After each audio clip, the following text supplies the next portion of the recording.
This is Business Decoded podcast with Ronnie Spellman.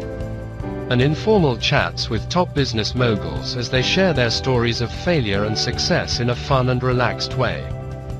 Get entertained, educated, and unlock the secrets to success. Welcome to the Business Decoded podcast with Ronnie Spellman. We're back with an incredible guest, Kyle Bogucki. Did I get it right, Kyle? Yeah, that's right. Thanks for having me back, Ronnie. It's great. The last time we spoke, we discussed your journey from a small town in Grand Rapids, Michigan, to attending college in Erie, Pennsylvania, and playing water polo. And then your early days of starting out, I talk to so many people and I hear those stories about them delivering newspapers when they were 7, 8, 9, 13. But you actually went and worked at a restaurant by the age of 15, doing everything in the restaurant, which is a whole level above, I think, in many ways, than a newspaper route. Like that is seriously hard work.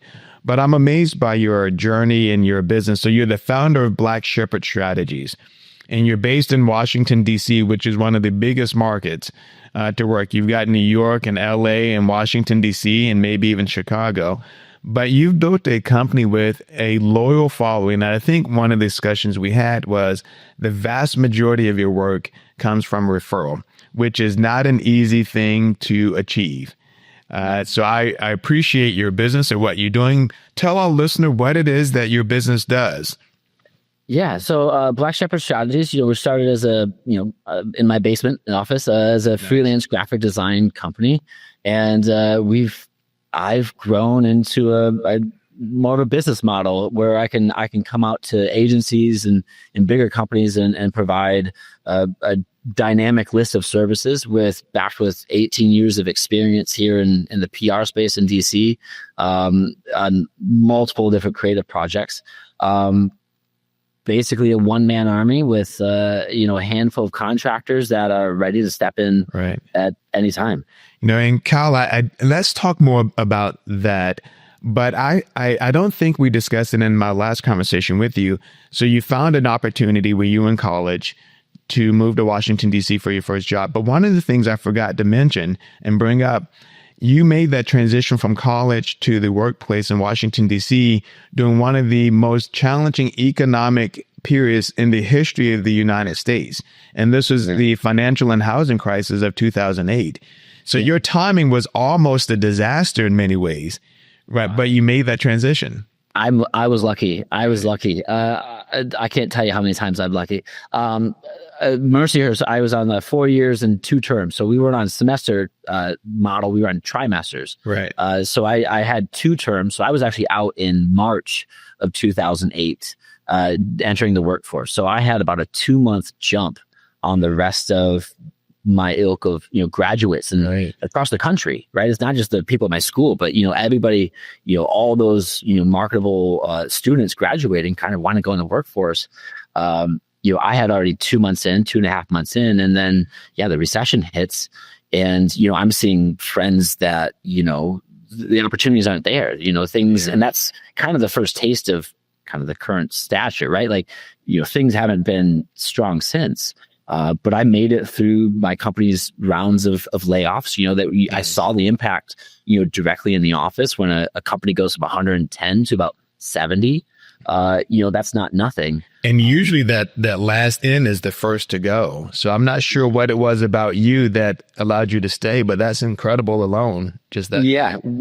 I was a part of a small creative team that supported a large agency, and it was a lot of the accounts, on the account side that it seemed to, where, contracts kind of, didn't get signed or projects didn't get started off because people weren't sure of where things are going. Right. But, there was still the need for the creative support, across the firm. So fortunate, I made the cut. I think I made 2 cuts while I was there. Because times weren't great. It wasn't just, one time. I was, I think that lasted at least over a year. So I was lucky to secure a spot and grind and be good, be good enough to keep on task. And what's fascinating, in the industry I worked at that time, it was in the home building industry, and we laid off about 10,000 people in 2.5 years, roughly.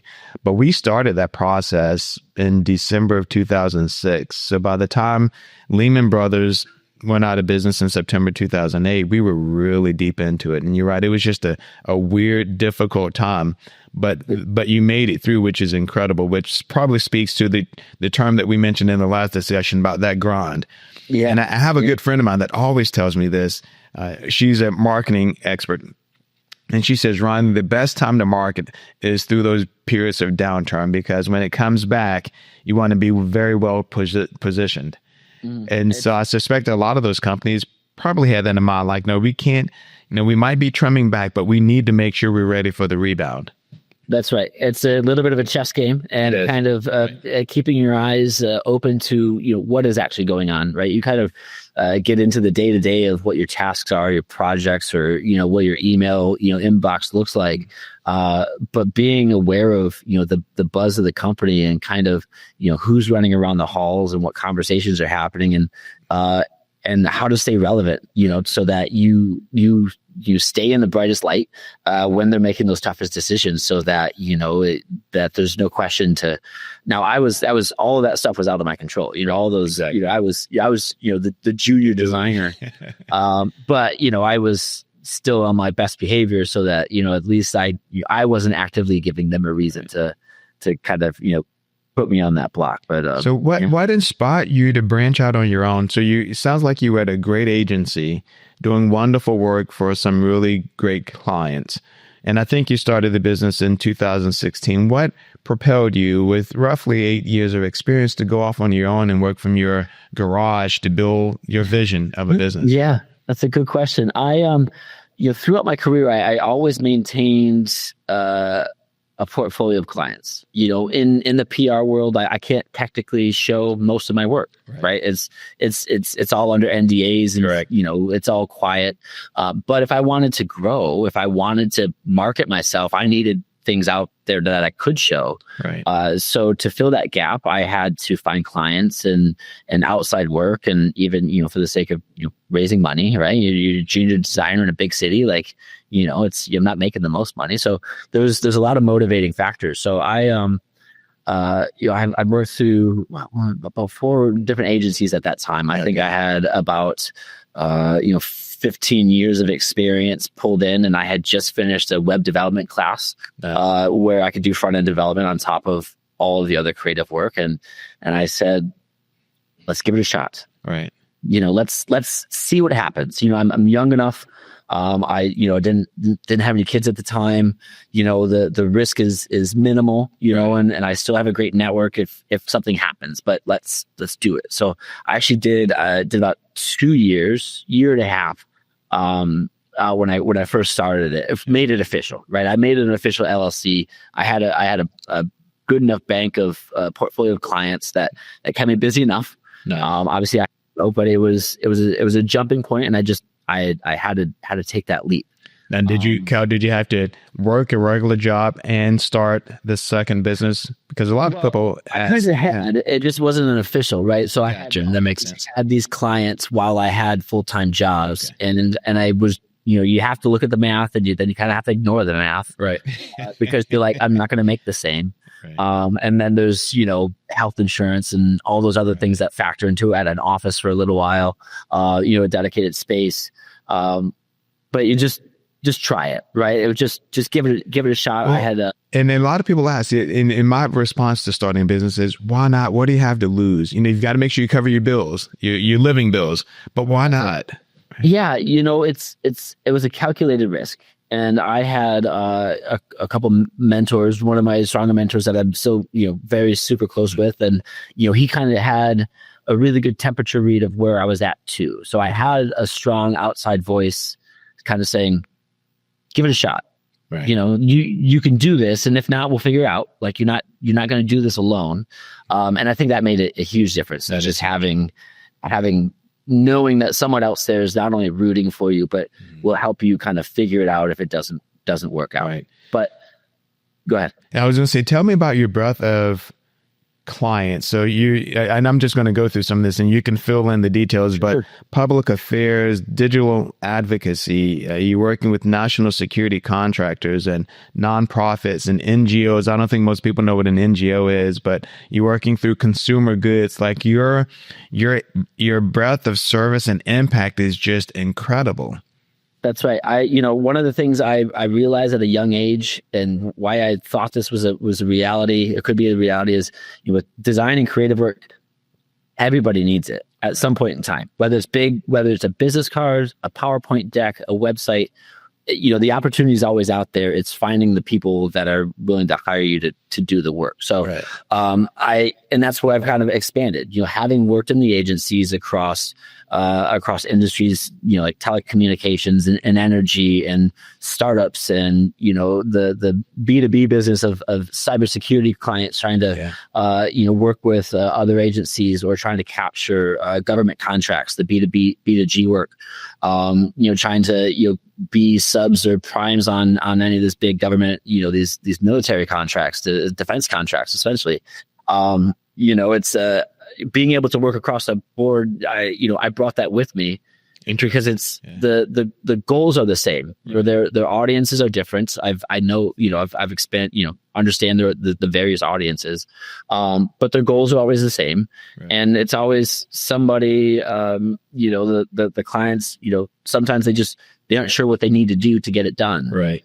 And to be able to have that easy conversation to say, here's how we can lay this out without coming across as overbearing or controlling, right? Or condescending, where it's, hey, you can learn about this. I can teach you about this so that you not only ask me what to do, but you know how to talk about it. You know how to talk to your leaders about it. We know how to make you look good to your bosses when we succeed. That has to be an art form, because I've seen so many organizations that go into a client and they're so determined, not necessarily to make them look bad, but they want to be the smartest one in the room. And it comes across a little aggressive at times. And so what you just described and helping to build that rapport and helping them understand that you're there to support them and make them look good. What you just described is incredible. And I think a lot of people gloss over that in their analysis of their business and their interactions with other businesses. The trust is a big thing when it comes to being a successful entrepreneur, business, running a business, and having your clients trust what you're doing, not just listening and taking it in. I've been on some, challenging creative calls where, I've heard pitches that are, rather pointed and they're tough because you can hear the client, and you can see if they don't understand it, right? But they're taking it and they're saying, this is the way we're going, I guess. There's not a lot of confidence in it. So, right. Softening up that conversation, bringing it down to a level where you're not talking in any direction, but directly to them, so that they can just say, I get it. Yes. I can also know about it. And I trust what you're doing is the right thing, because I get the pros and the cons, or I get why we're doing this approach. And also not, sticking anyone to, a forced contract where, they don't know where those dollars are going, and they don't see the value. They don't understand the value, right? Where we're like, I know I'm going to do something for you, but if they don't know what that means, it gets tough. Now, and so I want to do this. I want you to, wherever you don't have an NDA, tell us about some of your successes. Like, what do you have an organization to achieve? And you don't have to mention them by name, but I think that'd be so important given the range of work that you provide. But there was a concept that I read in some of your work, and it's what you describe as white label partnerships with other PR firms. Now, if you're in retail, a lot of retailers would know what a white label is or private label. Mm-hmm. But how have you created that kind of an opportunity in working with other PR firms? That's really fascinating how you described it. Podcasts are so popular, even monkeys are doing it. 75% of Americans listen to podcasts monthly. That's 210 million people in the United States alone. And yes, podcasts are profitable. Joe Rogan is making $30 million per year. Your content, your knowledge is worth sharing. Don't just dream it, do it. Visit andycostafilms.com/podcast and turn your content into leads. Yeah, so it's, I'm not out here for my awards, right? I love what I do, and I love the people that I work for. I'm very fortunate for all the clients and great people that I work for. But I don't come in and try to bring an ego or attention to my work. It's about the mission. It's about the goals. It's about what the deliverable needs to be. So yeah, there's of the agencies and companies that I support around this city. There's a large swath of it, which is my work, but no one has any idea, right? And I don't care. I don't mind. You know what I mean? That's not what I'm out for, to be the most popular designer in this city. I'm out there because I love doing this kind of work, and I bring that kind of energy to even the smallest project where no one's going to dread sending me a social graphic. It's not my bread and butter, but it's with the prevalency of social work and social media and stuff. It's still being able to take those opportunities and say, I'll take care of it for you. Right. But so some of the successes is I've got clients, all of my clients, whether it's an agency that I support just as an extra pair of hands, or there's a firm where I'm the creative capability. They look to me to bring those ideas and something new. And having coffees, as I've learned, having virtual coffees with these people and say, hey, this is what I've been doing for you for the last 2 years, but hey, here's other things that I've been doing for other clients and bringing in new ideas. It's those new ideas that spark growth within some of my strongest clients and longest term clients. I did a dashboard project for one of my think tank clients, and it brought all this data to life that they've been working years to compile. And they were really excited, right? But they didn't know how to make it. They didn't know, what the possibility was, to the point where, the concepts were also the ideas. Hey, you have this, let's use your data to do this. And, kind of coming somewhere in the middle versus like, what do we do? And me just kind of forcing them. There was a lot of idea generation, a lot of collaboration, where the product wasn't something I made. It was something we built together. I had developers make it, but the functionality and how we tell the story of this data, they were very much a part of it, and their data team and people that don't normally get out and they're just crunching numbers, being able to even give them a voice to say, how do you want your data represented?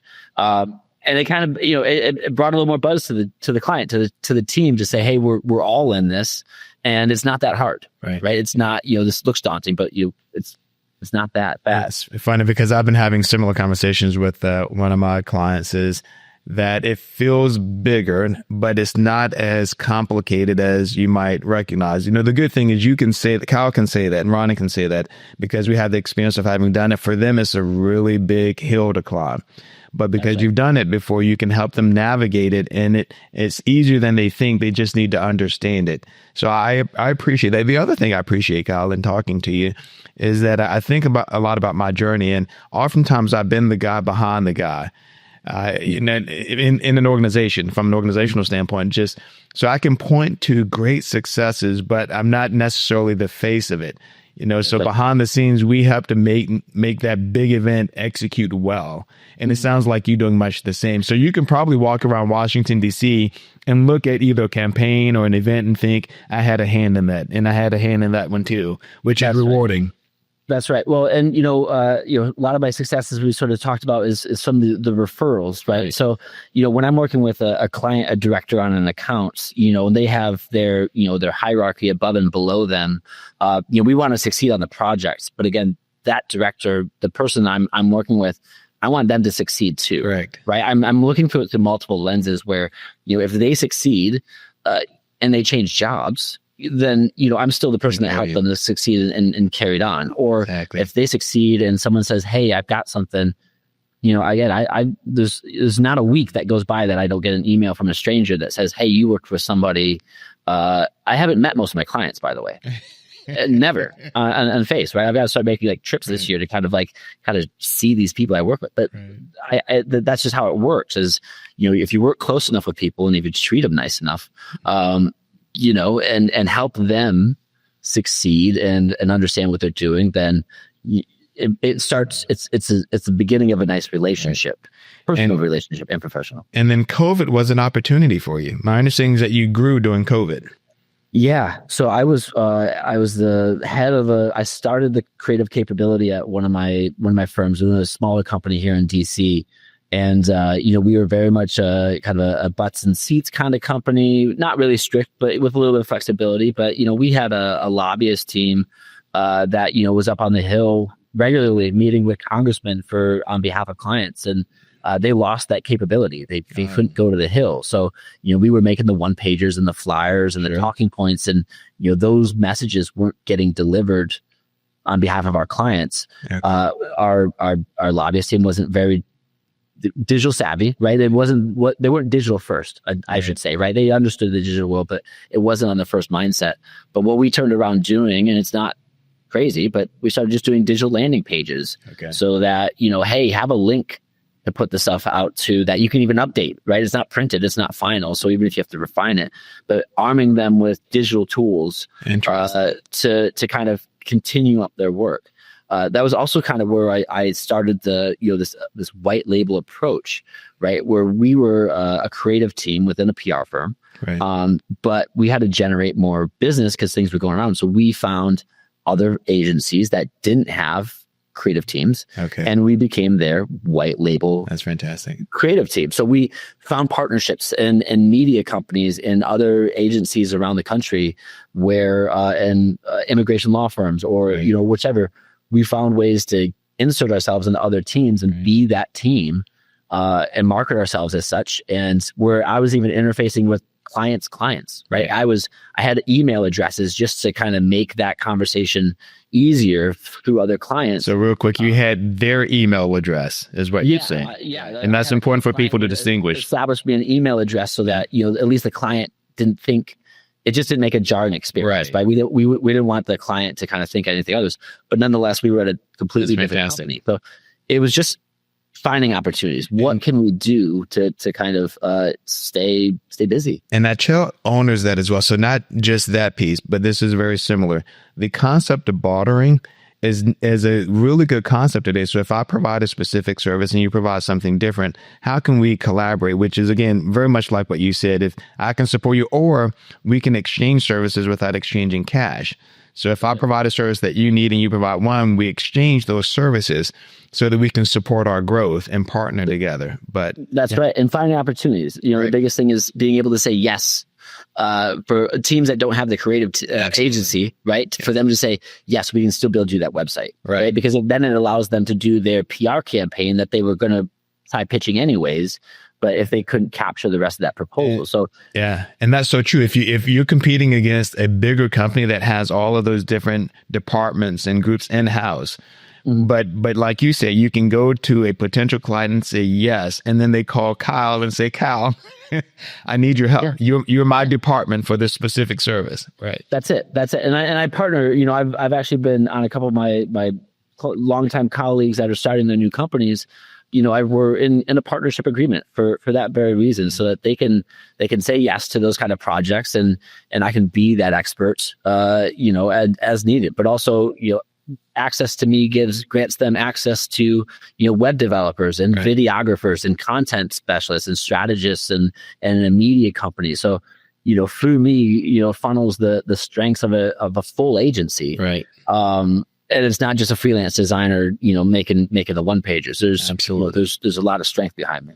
And the neat thing for a growing company, but we spoke about fractional positions in the prior discussion, but I want to end kind of with this note. So you take a smaller growing company, instead of them going out and trying to become experts in areas that they're not experts in and hiring maybe a CFO or an HR or a marketing department, it would be more cost effective to come to you and say, you're now my marketing department. You're external company, but you're my fractional marketing department.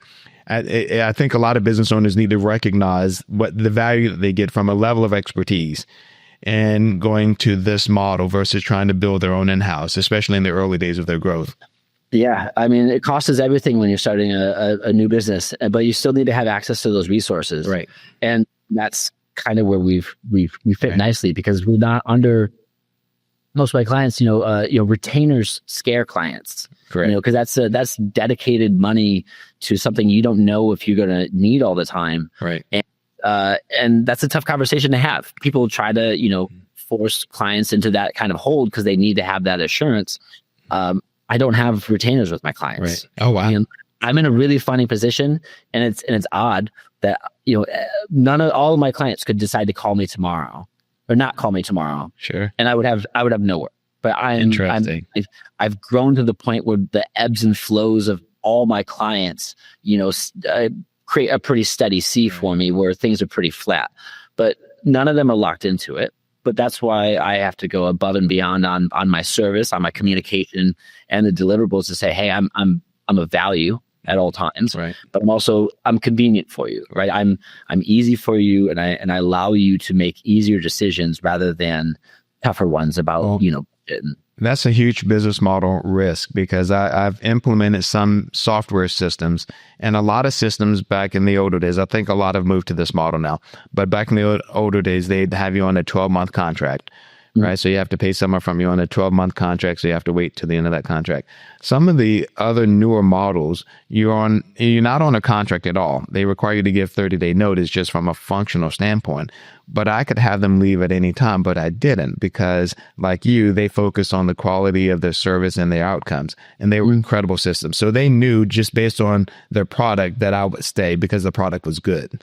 That's right.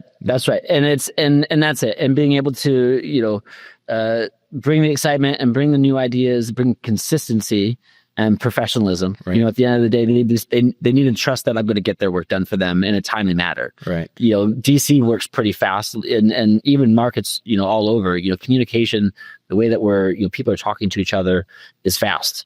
I need to be able to turn things around quickly and stay up to pace with them, and so that they can keep going and not be a disruption. And having been in the agency world, I know what those disruptions do to those teams, and also how they affect the people that add to that disruption. So I know the risk, and I know, and I always push this, to be part of that fluid process. Nice. And also kind of making sure everybody's happy. And so, Kyle, we have about a minute left. You've given the audience and the listeners so much information to think about as they build their business, whether small business or a large business. But there are a couple of points that I'd love for you to end on as a business decoded tip, like just your model, your concepts. And I think I mentioned this before, but you focused on collaborative and agile from a concept perspective. You mentioned that scaling is not just about the numbers, it's about impact and providing high quality support. And then another one you mentioned is you've got a strong, trusted network of professionals. So if you had to give any final concepts and tips on for business leaders of all size companies, what made Kyle? What made Black Shepherd Strategies the company you've become?